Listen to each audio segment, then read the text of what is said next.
आप तमाम देखने वालों को मेरी तरफ से सलाम कबूलो। मेरा नाम पास्टर अकरम गिल, पाकिस्तान उकाड़ा यूट्यूब पर हमारा चैनल है। जितने बेटे बेटियां खुदा के कलाम को सुनते हैं, खुदावंद आपको बड़ी बरकत दे। और जो कमेंट्स लिखते हैं, खुदावंद आपके हाथों को सलामती बख्शे। और जो आंखें खुदा के कलाम को और इस वीडियो को देखती हैं, खुदावंद हमेशा उस बादशाही के लिए आपको तैयार करें। और आपको बताना चाहते हैं कि जब भी हमारी वीडियो बनती है, आप बड़ा प्यार देते हैं। और क्यों ना दे, क्योंकि आप यीशु से प्यार करते हैं। जब यीशु से प्यार करते हैं तो उसकी मोहब्बत में हमेशा इस दुनिया में भी फतह पाएंगे और आखिरत में भी फतह पाएंगे। आज हमारी टॉपिक होगा फिक्र। फिक्र के बारे में। जब हम आप फिक्र करके कर क्या सकते हैं? कुछ भी नहीं कर सकते। और साथ में हम जानते देखे कि खुदा के कलाम को जिसने बसा लिया है, जिसने खुदा के कलाम को अपनी जिंदगी में ले लिया, वो कामयाब होगा। आज बहुत सारी फेक वीडियो बना रहे हैं लोग, कामयाबी यीशु के नाम से, और टाइटल कुछ और दे रहे हैं। मैं आप सबको कहता हूं, क्या आप इस टाइटल को हटाकर यीशु का नाम नहीं आ सकता? कि ये मसीह बेटे ने, मसीह हीरो ने, मसीह खानदान से ताल्लुकात रखने वाला वो सूरमा जो गाजी होकर आया, जिसका नाम कामरान बशीर मसीह है। हद कर दे यार चैनलों में, क्यों परेशान हो रहे हो? अगर आप भी कामयाब होना चाहते हैं तो अगर उसे कामयाबी या फतह नसीब हुई है तो ईमान से है।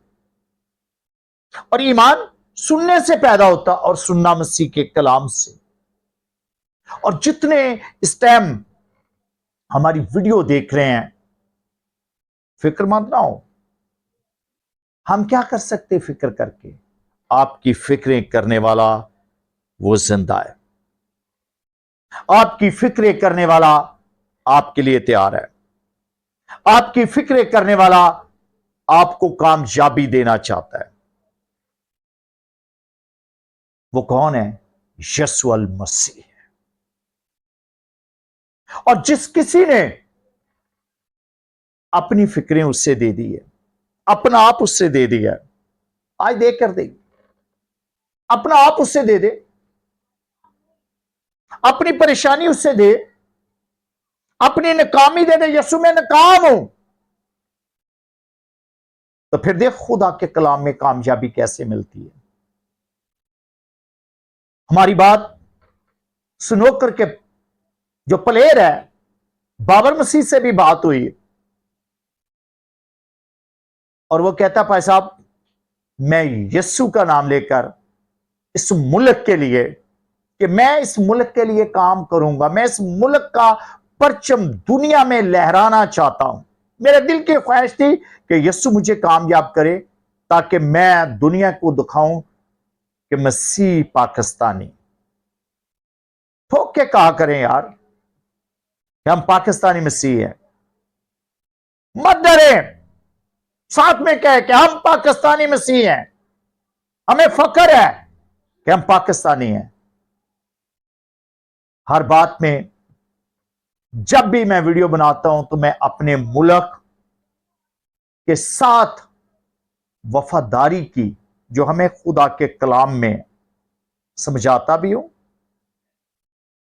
और ये कलाम से उनके लिए गाइड भी करता हूं, ताकि किसी के बहकावे में ना आना। और आज का हमारा टॉपिक जो है, तो सुनेंगे तो आप खुश हो जाएंगे। क्या कर सकते हैं, सारी जिंदगी फिक्र फिक्र, टेंशन टेंशन टेंशन, और टेंशन से बीपी, बीपी से हार्ट। आज ये टेंशन की गोलियां खाना भी खत्म कर दो। आपके साथ कोई भी आपकी टेंशन में मदद नहीं कर सकता। डॉक्टर भी आपको मेडिसिन दे सकता है, आपकी टेंशन बांट नहीं सकता। आपकी बीमारी कोई भी बांट नहीं सकता। आपका दुख कोई भी बांटने वाला नहीं है। तसल्ली देकर भूल जाते हैं। आएंगे, 10 मिनट बैठेंगे, 15 मिनट बैठेंगे, कोई बात नहीं, फिक्र ना कर यार, फिक्र ना कर, हम तुम्हारे साथ हैं। सिर्फ मुंह के लफ्ज, झूठी तसल्ली, झूठे हौसले, झूठे वादे। लेकिन आज खुदावंद यीशु का वादा, खुदा के कलाम की खूबसूरती में आज जरा देखें, खुदा का कलाम हमें क्या सिखाता है। मत्ती रसूल के अंजील और उसका बाब नंबर 6 और उसकी आयत नंबर हम देख रहे हैं 31 से लेकर 32 33 तक। चौथी कर लेते हैं, चौथी 4 आयतें करते हैं जी आज, ताकि आप जरा खुदा के कलाम को सुने। यहां पर यूं लिखा है, किस लिए फिक्रमंद होकर ये ना कहो कि हम क्या खाएंगे, फिक्रमंद होकर ये ना कहे कि हम क्या खाएंगे। आपकी फिक्रें करने वाला वो जिंदा है अभी, जिसकी कब्र खाली है और जिसने मौत और कब्र पर फतह पाई है, और जो आपकी फिक्रें करता है, आपके घर की फिक्रें करता है, वो कलाम में कहता फिक्र ना करे कि हम क्या खाएंगे। बहुत सारे लोगों को खाने का लालच देते हैं, बहुत सारे लोगों को जमीनों का, पैसों का लालच देते हैं। ये दुनिया का माल दुनिया में रह जाएगा, कोई भी आसमान पर ले जा नहीं सकता। ले जा सकता है तो वो है ईमान और इंसानियत। ईमान, इंसानियत। और जिस कौम के अंदर, जिस मजहब के अंदर इंसानियत है, उसके लिए फरदौस के दरवाजे खुल जाते हैं। और फिक्र, लेकिन आपकी भी कोई फिक्र करता है। आप घर की फिक्र कर रहे हैं, बच्चों की फिक्र कर रहे हैं, एजुकेशन की फिक्र कर रहे हैं, खाने के लिए फिक्र कर रहे हैं, लेकिन जो आपके अंदर खुदा का रूह है, उसकी फिक्र करने वाला कोई और नहीं, वो यीशु है। वो यीशु है, वो आपकी फिक्र करता है। वो क्या कहता है कि मैंने तुझे इस दुनिया में भेजा, मैंने तुझे इस दुनिया में पैदा किया। मैंने किस लिए पैदा किया? फिक्रों के लिए। कमर टूट गई, चारपाई पर, बिस्तर पर, हॉस्पिटलों में भर गए, लेकिन कोई फिक्र को मिटाने वाला या फिक्र को दूर करने वाला कोई ना निकला। आज यीशु निकलकर आपके पास आ रहा है, आपके घर में आ रहा है। और यहां पर खुदा के कलाम में लिखा है, क्या खाएंगे या क्या पिएंगे, क्या पहनेंगे। क्या खाएंगे, क्या पिएंगे, क्या पहनेंगे। और यहां पर खुदा के कलाम में लिखा है, क्योंकि इन सब चीजों की तलाश में गैर कौमें रहती हैं। इन चीजों की तलाश में क्या खाएंगे, क्या पिएंगे, क्या पहनेंगे। हाय भूखे, हाय हमारे तन पर कपड़ा नहीं। लेकिन यीशु ने आपके लिए रूहानी पोशाक तैयार की है। यीशु को देखें, जो इसके साथ दिल लगाता है, उसे खाना अगर आप सफर में भी है, बनी इसराइल को देख लें, कौन ही उन्होंने तपान पकाए, और उनके लिए अगर आसमान से मन बरस सकता है, उसकी फिक्र करने वाला जो उनके लिए खाना आसमान से मुहैया कर सकता है, आज आपके लिए भी करना चाहता है। खुदा के कलाम में देखे जरा,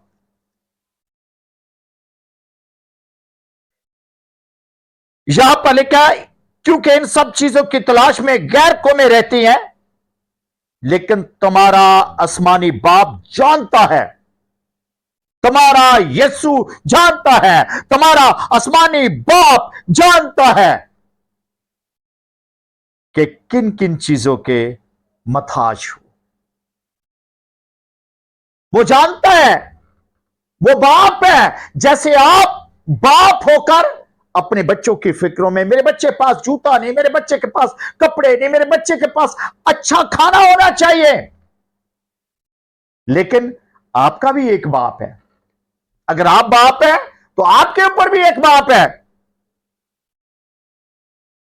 और जिस्मानी बाप का रिश्ता टूट सकता है, लेकिन रूहानी बाप का रिश्ता नहीं टूट सकता। मेरे दोस्तों, वो आपकी कितनी फिक्र करता है। यहां पर खुदा के कलाम को जरा गौर से सुना करें, बल्कि तुम पहले उसकी रास्तबाजी और उसकी बादशाही, तुम सबसे पहले उसकी बादशाही, रास्तबाजी, और रास्तबाज बनने के लिए कहीं जाने की जरूरत नहीं है। वो बादशाही कौन सी है? ये खुदा के कलाम की, ये खुदा के कलाम की बादशाही। और इस बादशाही में ना जुल्म, ना सतम, ना कत्ल, ना गारत, ना भूख, ना प्यास। ये वो बादशाही है। जिस किसी ने उस बादशाही को तलाश करना है तो फिर पुकारना शुरू कर दें, यीशु मैं तैयार हूं तेरी बादशाही के लिए, यीशु। और जिसने पुकारा है, देखे सलीब पर डाकू ने पुकारा तो यीशु ने क्या कहा? आज ही तू मेरे साथ फरदौस में होगा। और यार, हमसे अच्छा तो वो डाकू है जो उसकी बादशाही में चले गया।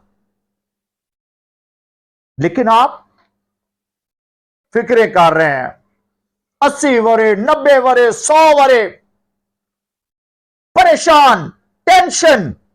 कभी यह कहा कि यीशु मैं अपनी फिक्रें तुझे देता हूं? वो तो कहता है कि अपनी फिक्रें मुझे दे दे, मुझे तुम्हारी फिक्र है। और खुदा के कलाम में लिखा है यहां पर, रास्तबाजी की तलाश करो तो ये सब चीजें भी तुमको मिल जाएंगी, ये सब चीजें भी तुमको मिल जाएंगी। पहले रास्तबाजी की तलाश करो, बस कल के लिए फिक्र ना करो, क्योंकि कल का दिन अपने लिए आप फिक्र करेगा, और आज के लिए आज का दुख काफी है। कैसी खूबसूरती के साथ खुदा के कलाम में लिखा है, कल के लिए फिक्र ना करें। जितने भी ईमानदार हैं, क्या लिखा है कि कल के लिए फिक्र ना करे। ऐसा ईमान होना चाहिए कि कल का दिन आपके लिए फिक्र करे। कल का सूरज निकलने से पहले सूरज आपके लिए फिक्र करे। कल का दिन आपके लिए परेशान होगा कि मैंने इसको क्या देना है। तो पता कल क्या होगा, लेकिन कल का दिन भी आपके लिए फिक्रमंद है। जब आप यीशु पर फिक्रे करेंगे, जब यीशु के साथ अपने दुख शेयर करेंगे, जब यीशु के साथ कहेंगे यीशु मैं फिक्र कर करके थक गया हूं, मैंने बच्चों के लिए फिक्र की, मैंने बीमारी के लिए फिक्र की, अब यीशु ये सब फिक्रे मैं तुझे दे देता हूं, मेरे घर के अंदर यीशु सुकून आ जाए, यीशु मेरे घर के अंदर बरकत आ जाए, मेरे घर के अंदर शिफा आ जाए, मेरे घर के अंदर यीशु सारी फिक्रे मिटाने वाले, आज मैं यीशु के नाम से अपनी फिक्रे तुझे दे देता हूं यीशु, क्योंकि मेरे घर की फिक्रे करने वाला कोई और नहीं, मेरी जिंदगी की फिक्रे करने वाला कोई और नहीं, मेरे बच्चों की फिक्रे करने वाला और नहीं, मेरी बीमारी में फिक्रे करने वाला और नहीं, मेरे घर के हालात की फिक्रे करने वाला कोई और नहीं, मेरे रिज़्क के लिए को फिक्रे करने वाला और नहीं, वो है तो यीशु मसीह है, जिसने कहा कल का दिन आपके लिए फिक्र करेगा कि मैं क्या करना चाहता हूं इसके बच्चों के लिए। इसीलिए तो मैं कहता हूं कि आज कामयाब होना चाहते हैं तो अपनी फिक्रें उस पर डाल दें। जब उस पर अपना बदन, अपना सारा कुछ उसके हैंड ओवर करोगे तो फिर फतह भी नसीब होगी, फतह भी नसीब होगी। आज आपने फिक्र करने की जरूरत नहीं है, फिक्रोमंद होने की जरूरत नहीं है। अगर आपने यीशु को दोस्त बनाया है तो यीशु ने क्या कहा, तुम मेरे भाई हो, तुम मेरे दोस्त हो, यार उसके साथ कोई ना कोई रिश्ता बांध लो। आप दोस्त के साथ बात शेयर कर सकते हैं, भाई के साथ बात शेयर कर सकते हैं, तो अपनी फिक्रें क्यों नहीं उसे बताते, यीशु ये मेरी फिक्र है, मैं इसलिए परेशान हूं। और परेशानी लेने की जरूरत नहीं है, जिसका बाप जिंदा होता है और जिनका यीशु जिंदा है उनको परेशानी होने की जरूरत नहीं है। सच्चे दिल से पुकार कर देख, वो तेरे लिए कैसे दरवाजे खोलता है। उसने क्या कहा, आसमान जो उसका अच्छा खजाना है वो तेरे लिए खोलेगा। आसमान से बनी इसराइल के लिए वो फिक्र करके तितर और बटेरे और आसमानी खुराक जो फरिश्ते खाते थे उस कौम को खिलाई। तो आज कमा कमा के थक चुके हो, परेशान रह के थक चुके हो, बहुत हो गया, यीशु के कदमों में आ जाए, यीशु को पुकारना शुरू कर दे। ऐ यीशु ये मेरी प्रॉब्लम है, यीशु ये मेरी फिक्रे है, यीशु मेरे बच्चे कामयाब नहीं हो रहे, यीशु मेरी बेटी के लिए रिश्ता नहीं है, यीशु मेरे बच्चों के पास जॉब नहीं है, ऐ यीशु मेरे घर के अंदर बीमारी है, ऐ यीशु मेरे बच्चे नाफरमान है, ऐ यीशु मैं किसके पास जाऊं, मैं फिक्रे कर करके टूट चुका हूं। क्या होगा आपकी फिक्रों से, बीमारियां लगेंगी ना, फिक्र कर करके टेंशन, फिर बीपी, फिर हार्ट, हाय दिल, काश ये दिल उसे दे दे। ऐ यीशु ये दिल भी तेरा, ये बीमारी भी तेरी, मुझे तो यीशु कोई फिक्र नहीं, क्योंकि मेरी फिक्र करने वाला वो यीशु है, वो यीशु है, वो यीशु है जो जमीन पर भी फिक्र करता है और आसमान पर भी फिक्र कर रहे हैं। अब जमीन पर घर बना रहे हैं, वो कहता मैं जाता हूं तुम्हारे लिए घर बनाऊंगा। वहां पर यीशु काम करता है, वो आपके लिए मकान बना रहा है और आप, हमारे पास घर नहीं है, हमारे पास, कभी यीशु ने यह कहा कि ये हमारी जिंदगी में यीशु नहीं है, हमारे पास घर नहीं है, हमारे पास पैसे नहीं है, हमारे पास जॉब नहीं है, हमारे पास जी बीमारी पर बीमारी है। कभी यह सोचा है कि हमारे पास यीशु ही नहीं है, आपकी जिंदगी में यीशु ही नहीं है। जब यीशु आता है तो फिर फतह होती है। जब यस्सु आता है तो कामयाबी होती है। जब यस्सु आता है तो फिर रास्ते खुलते। जब यस्सु आता है तो फिर कामयाबी मिलती है। हाल ही में हमारी बात हुई थी कामरान बशीर मसीह की फैमिली से भी। वो मसीह का शहजादा है, वो मसीह का बेटा है। और बहुत सारे लोग वीडियो बनाते हैं और यार मैं तो हद हो गया, परेशान होता हूं यार। एक मसीह ने अच्छा काम किया है तो यार उसके लिए और भी टाइटल मिल सकते हैं, और भी अच्छी बातें आप बता सकते हैं। मजा उस वक्त आता है जब लोग आपकी तारीफ करें कि ये मसीह खानदान में पैदा हुआ, ये है वो हीरो जिसने यीशु के नाम से फतह पाई है, ये वो खानदान जिसने यीशु के साथ वफा दिखाई है। फिर कर वफा सो वफा। फिर खुदावंद की वफा देख, वो आपको कैसे जीरो से हीरो बनाती है। तो खुदावंद पाकिस्तान में बसने वाले तमाम लोगों को बरकत दे। देखते रहे पास्टर विक्रम गिल।